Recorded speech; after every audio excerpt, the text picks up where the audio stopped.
welcome back to another episode of Inside Out. My name is Jasmine Bell. And I'm Mariana Polonio. And we're excited to be bringing you a new episode this week. For those that don't know, Inside Out is a half-hour broadcast where we keep you in the know about all things Minot State. Now, Ariana, it's going to be a packed episode today. Yeah. What do we have on the agenda outside of weather, sports, and news? Well, like always, we are having 2 interviews. Dr. Shirley is back like every semester. And then we're having a student athlete telling us about her busy schedule, as well as a movie review from Jonathan. It's going to be an amazing episode. We're going to kick things off with weather with Mia Thompson. Take it away. Thank you, Ariana and Jasmine. Welcome to your KMSU Beaver forecast, your updates on temperatures and conditions as we go into this weekend and into next week. Today, we had partly sunny skies with a high of 50 and a low of 29. The breeze is starting to feel really nice on our skin, so I'm glad that it's getting warmer here in Minot. Over here on Friday, we have partly sunny skies, high of 63 and a low of 32. Saturday, cloudy weather with a high of 65 and a low of 46. We're heading into high 50s, low 60s. It's feeling pretty nice. Over here we have for Sunday, partly sunny skies, high of 64, low of 37. Monday, high of 62, low of 43. Last but not least, we have Tuesday, 30% chance of rain, high of 55, low of 43. I think we're all very happy that it's now finally getting warmer up here in Minot as we end this semester in the next few weeks, so stay cool out there. And that is the damn weather. Now we're going to kick it over to this week's top 3 of the week, brought to you by Bears Cat Bakehouse. This one is a personal favorite, iconic Wii games. I'm talking OG Wii games, and if you guys have played any of these, you're just automatically cooler than everyone else. Starting off with number 1, we have Smash Bros. Brawl. And I love this game, especially being Kirby. That's all I played. That was my character. When I got the Smash Ball, he would just like inhale everyone and you would just automatically win. And honestly, I think we can all agree that we always hit a point where we're just spamming the buttons on the remote and hoping that we'd either win or don't die. Next up, we have Wii Sports. The OG Wii Sports. Love this game. We have baseball, bowling, golf, boxing, and we all know boxing with the mat. Me NPC, if you know, you know, he would kick your trash anytime he showed up on the screen.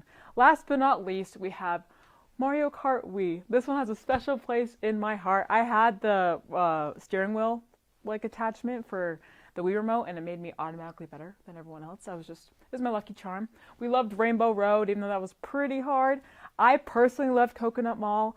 And I was a big Yoshi person. That was my character. I love picking whatever car and you can be on teams or not. So fun and super iconic. And if you played any of these games, yeah, it's just you're better than everyone else in my opinion. And to be honest, honorable mention here, because we love Just Dance. Specifically Just Dance 2. Rasputin, Toxic by Britney Spears, Umbrella by Rihanna. That is the iconic Just Dance, in my opinion. But that has been our top 3 of the week. Now we're going to kick it over to Josh, who brought campus news outside this week. Thank you, Mia, for that weather and an interesting top 3 as always. Weather is kind of nice here recently, so I decided to take the news outdoors this week, getting into that. Looking for a fun way to stay active as the semester wraps up?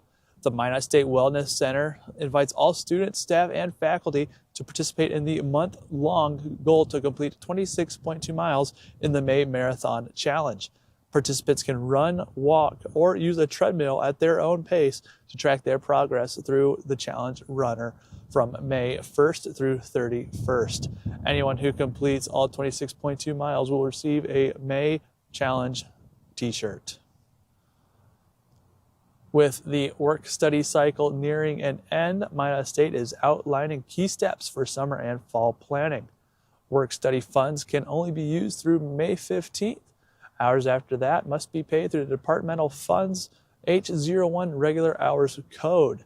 Students continuing in the same job after May 15th or returning for 2026-27 don't need to reapply even if work-study availability or work-study eligibility changes. Departments planning to keep the same student for 26-27 should email Tanya Kritz by May 15th to confirm eligibility and reserve funds.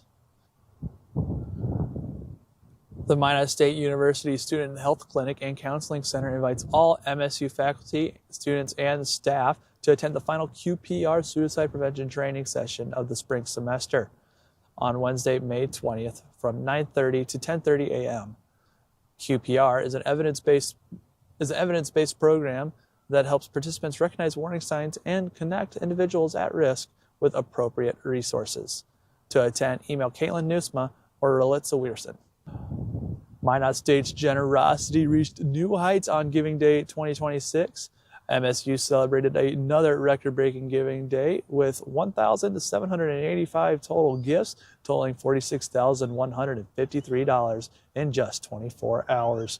This marks the third consecutive year that contributions equaled more than $400,000 and brings total Giving Day contributions to more than $2.7 million since 2018.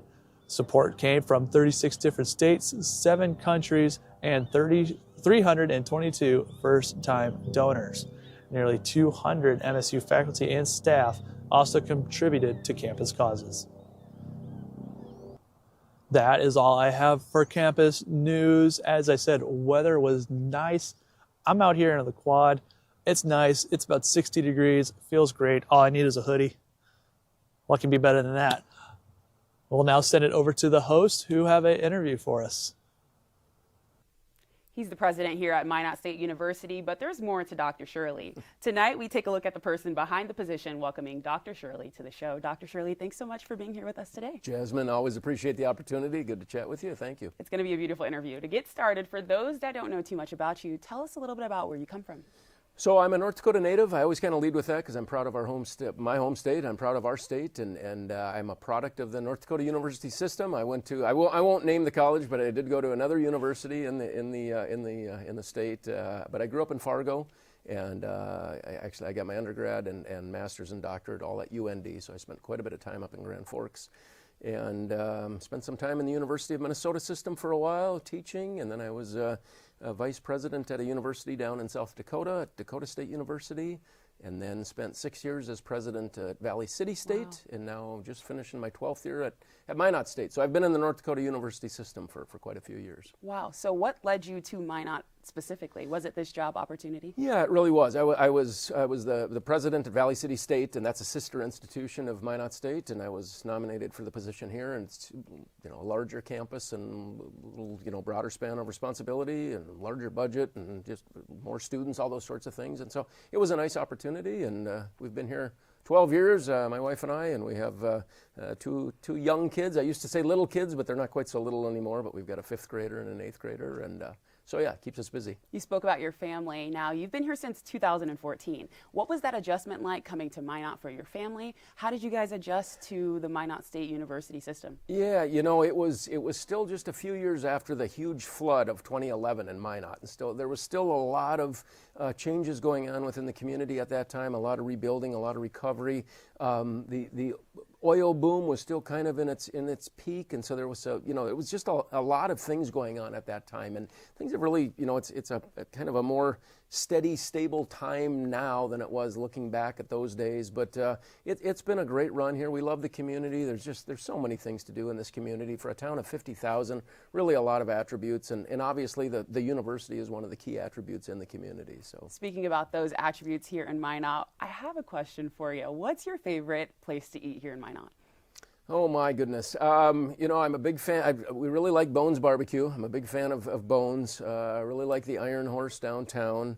I like Me Mexico. I'm going to leave something out, so I better stop. But that gives you a little sense for a few of our favorites. All Love right. the Minot Country Club and Beowulf both do a great job with some really nice meals. So yeah, there's a lot of nice opportunities. How about any hobbies that you found here in Minot as of late? I enjoy sneaking away to a live concert once in a while. So you'll find me at some live music events from time to time, and just so many things on the campus. Keep busy with supporting our student athletes. Absolutely. And getting out and supporting our student athletes and getting out to musical performances and theatrical performances. And we've got the symphony coming up this Saturday night. They're going to do a great production here on campus. So all of those things really keep us busy and take up a lot of my calendar in a really good way. Diving a little deeper into your drive for Minot State University, being here for a while, there must be a drive. Where did it come from? I'm a big proponent of public higher education. I'm a product of that. That was instilled into me as a young person, and just the impact that we can have on changing people's trajectory in life and the opportunities that we can create for I was going to say young people, but it's really people of all ages. We've got obviously students traditional age students, we got students that come back at an older age, and people trying to make a difference in their lives, and the impact that we can have at Minot State in helping shape those futures, and also, again, as a North Dakotan, the impact that we can have at Minot State in helping solve challenges that we have in the state of North Dakota, whether that's shortages in certain occupation fields and career fields. We play a big role in that at Minot State University, and so all of those things, every day is different, and there's no shortage of things to be excited about every morning. When coming to work every single day, what's something you look forward to? I never know what's gonna, what that next phone call might be or what that next email might be. Every single day is different. I mean, it truly is. That variety is excellent. The people that I get to interact with, seeing our students shine, again, whether it's on the athletic court or whether it's giving a speech or whether it's playing in the band or whatever it is, supporting our students, those kind of things. You don't get to do that in many jobs, but you get to do that. It's a big part of this job, and it's such an important part of it. That's beautiful. As we come upon graduation, what's something that you want all of our graduates to leave this university feeling when they walk away from Minot State University? You always, selfishly, you always want them to really feel like they made the right choice 4 years ago or 5 years ago or whenever it was, if they transferred in or whatever it may be. You want people to walk across that stage and really feel good about the experience that they've had and feel like they've made a good choice.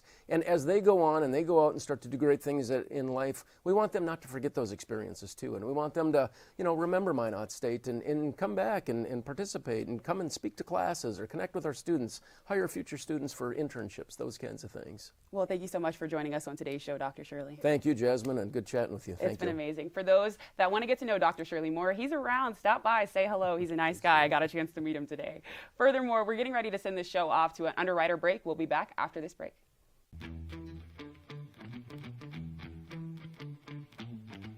Qdoba Mexican Eats. Easy on time, full of flavor. Oak Park Theater, located 4th Avenue Southwest. Mix 99.9, Minot's Variety Station. Papa John's, better ingredients, better pizza, located 200 South Broadway.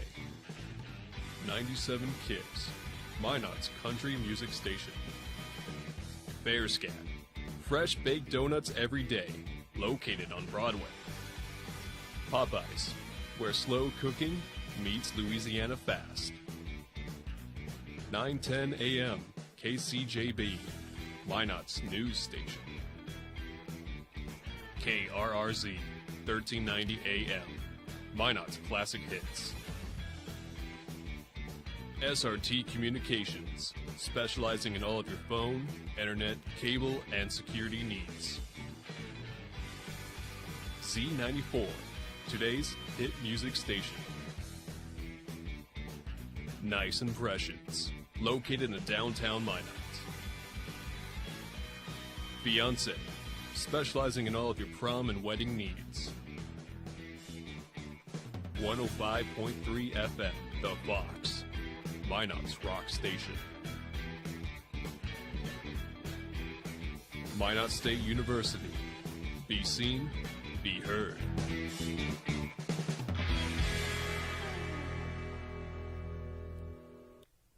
Welcome back from the break. Question of the day, what is your favorite place to get a fun drink, Ariana? Well, I like coffee, and I usually go to With Room right across the corner from MSU. And depending how I'm feeling that day, I'll get a chai, a matcha, or their butterbeer brew. What about you? I'd have to say I love the station, but biasly, I do work there, so they have an amazing, amazing Lotus. But then also, as of late, I've been stopping at Sips Up by Walmart, and I have gone there 3 times, and I've loved the experience thus far. For those watching, let us know what's your favorite fun drink stop. Furthermore, we're sending the show off to Owen Patterson with a new sports package. Take it away, Owen. Well, the race is on, and here comes Minot in the backstretch. Beaver baseball has won 9 out of their last 10 games heading into Wednesday's midweek series against Minnesota Crookston. They still need to find a few more W's in their final 5 conference contests to make sure they're headed to Sioux Falls in the NSIC baseball tournament. Let's jump right into the highlights in today's Minot State Sports Update. The action got underway immediately in Crookston on Wednesday afternoon. Minot State would put up 2 runs in the top of the first, answered by 1 run from Crookston, but in the 3rd inning, the Beaver Bats got hot again. On the very first pitch, Colton Bagshaw goes to right center field. That ball is gone. A solo homer to start up the third frame. Vinny Gates would follow him on the very next pitch with a double to left center field, and he would be brought in by Wyatt Toth, RBI base hit. Minot leads 4-1 over UMC. The Golden Eagles, they would get a run together, scoring in every inning from the third to the fifth, but it was only one run at a time, and Minot State kept their distance over Crookston, helped out by a fifth-inning RBI single from Cohen Meyer. He has been swinging a great bat to end the season. The 6-4 lead would be closed down by Thomas Mitchell and Aiden Sauerbrei. Minot gets their 23rd win of the season. They're now above 500 in their overall mark. And in Game 2, they try and do the same to their NSIC record. Things got off to a shaky start, though. Minnesota Crookston would strike for 3 runs in the first inning against Minot starter Jacob Thompson, but he would sure settle into his outing as things go on. And then he'd get some offensive help. It came in the third inning for Minot. Already 1 run in, and Noah Matus is going to bring in the second, making it a 1-run game. Minot would keep the pressure on. A bases-loaded walk ties things at 3. It's a clean slate for Thompson and the Beavers heading into the fourth. More Minot State offense in the next inning. Matus back up again. 2 RBIs, this time on a single. Orther and Bagshaw cross home. And then Cohen Meyer, already talked about him. Another base knock. That brings in the Beavers' third run of the inning. They would still get another one and push the lead to 7-3. Final line for Thompson, 6 innings, 5 hits, 4 earned runs. Of course, 3 of those coming in the first inning. He would strike out 4, a nice bounce-back start in the midweek for JT. Minot State still not done with the bats on this midweek series east of the river. Cohen Meyer hits a home run to right field, his 8th long ball of the spring, and they would pour it on in the end. 13-5 is the final. Minot now 18-17 in NSIC play with their sweep of the Golden Eagles. Well, that's all for this week's Minot State Sports Update. For KMSU, I'm Owen Patterson. Thanks, Owen. Now for this week's Papa John's moment, we're giving this one off to new head volleyball coach, Coach Josh, as his team swept Botano this past week in 4 sets. Man, was it a great, great game, and I can speak firsthand. Congratulations, Coach Josh. And now we're going to switch it over to music with Sadie's album review.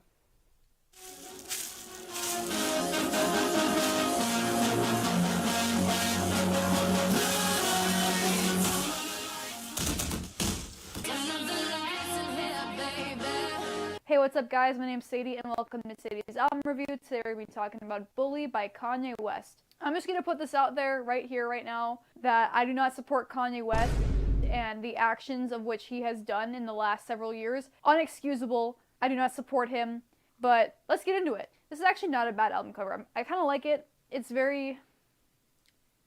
yeah. Anyway, so Bully is an album that came out following his huge controversy of whatever music he was putting out last year. Let me just say that. But I will say that Bully, I think, is honestly Kanye's best music that he has done in the last decade. So here's the bops and nots. As you can see here, there is quite a few skips, but there's also a lot of bops. This isn't the worst album that I've reviewed on this channel, unsurprising. Let's actually get into some of the songs. Starting with King, you know, it's a crazy good intro. I get chills, like, when you hear the beat drop. It's insane. Like, it's so good. This Is a Must is another banger that's on the album, like, right away at the beginning. Totally catchy. The production of this album in general is just really, really good. Like, the beats that Kanye came up with for this album are really inspired. I don't know, they're just good. Father is another really good song, and Travis Scott was actually featured on this song, and his verse is really good. All of the Love is my personal favorite song on the album. It's just so catchy. The beats, it doesn't get repetitive, even though it's like that the entire song. It never gets repetitive. It gets stuck in your head. This is where we start to see some of the skips on the album. Punch Drunk is not good. Mama's Favorite is another skip. It's just really forgettable, and I just didn't really care for it. Sisters and Brothers is really good. I really like this one. The production on it is also really good, like some of the other songs earlier in the album. Bully is a good one. CeeLo Green's vocals in this song just really add to it, and I don't think it would hit the same without him. Highs and Lows is probably the best song on the album, because the thing about Kanye and his recent work is out of nowhere, he will just drop the most ethereal sounding track you've ever heard in your entire life. The song actually transitions into another banger with I Can't Wait.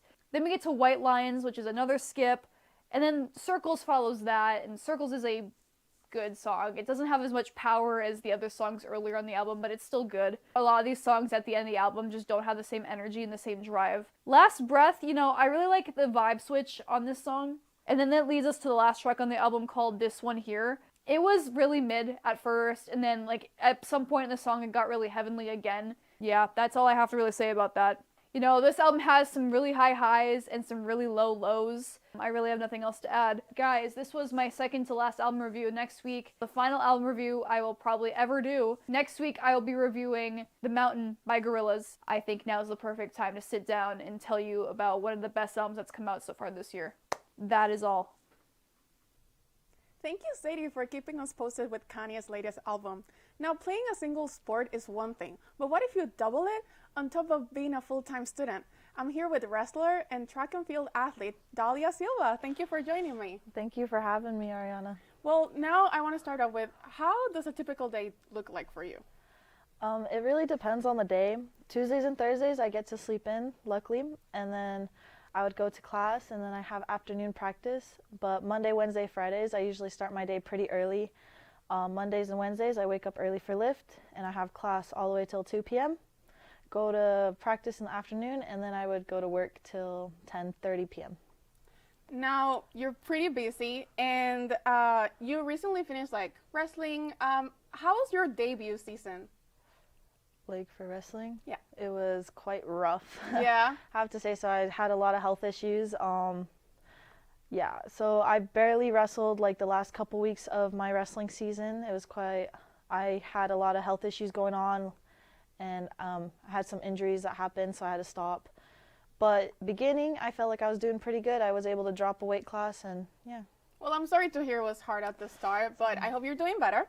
And you are also a thrower for track and field. You actually came from practice.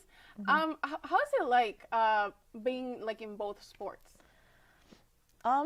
It's not as rough as others have it. I show up to wrestling practice sometimes, maybe once a week. But right now I've been really focusing on track and field.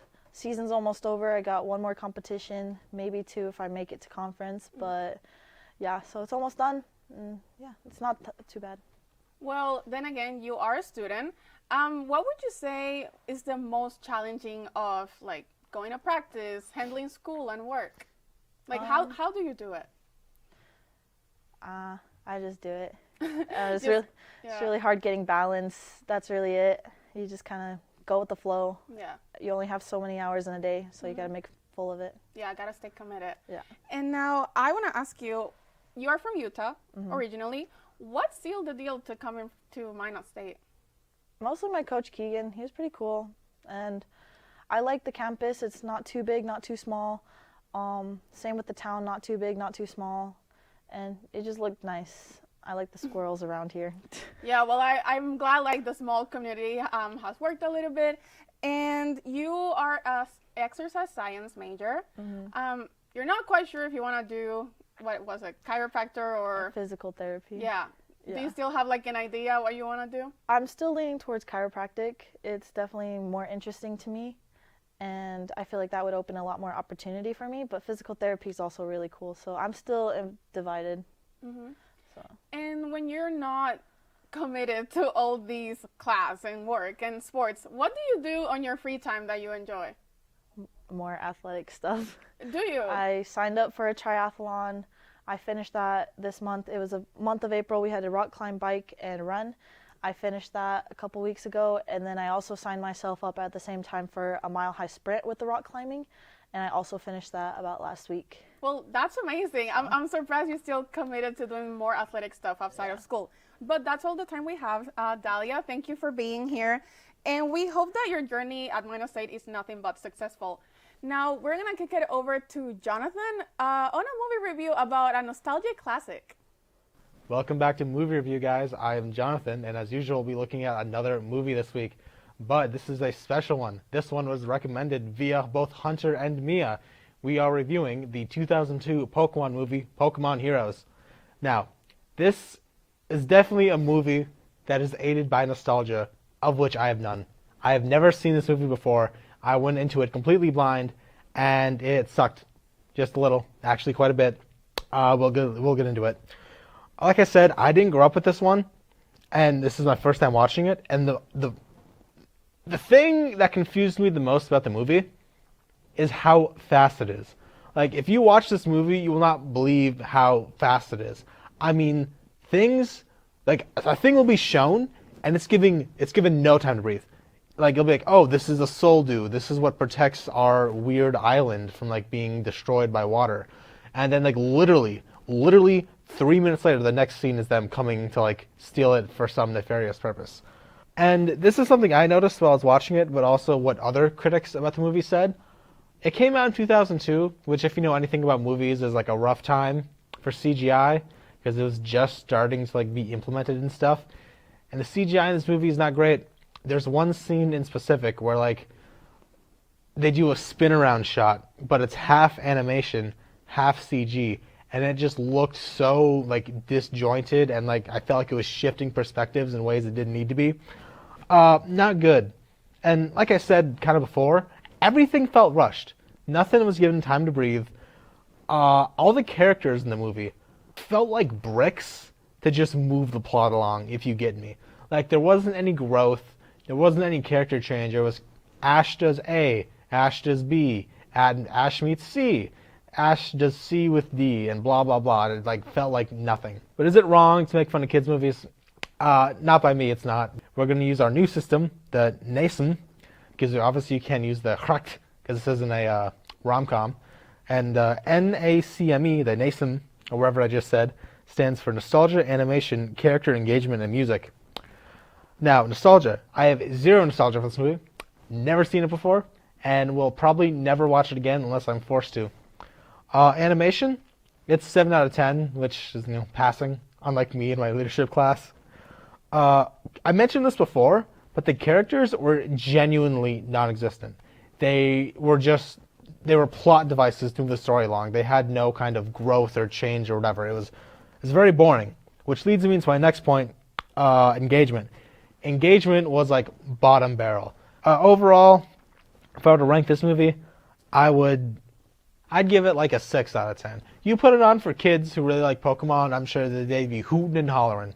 You put it on for some 21-year-old man who's been lying in bed all day, he's going to be like, yeah, I don't like it.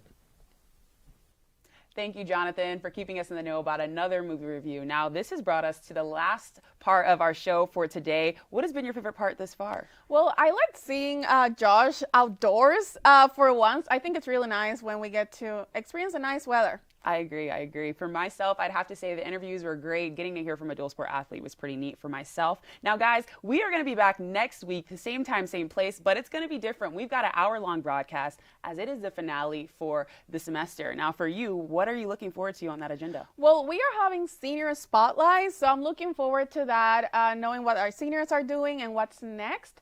And we're having Sadie's last album review. That's going to be beautiful. I'm also looking forward to that just being the conclusion of the semester. It's going to be beautiful. We've got so many people joining us on that show. So make sure to prepare yourself for next Thursday. Get your popcorn, get your friends, get your family. It's going to be amazing. We're looking forward to it, and I hope you guys are as well. And this is going to be the end of today's show. We'll see you guys next week. Roll Beavs.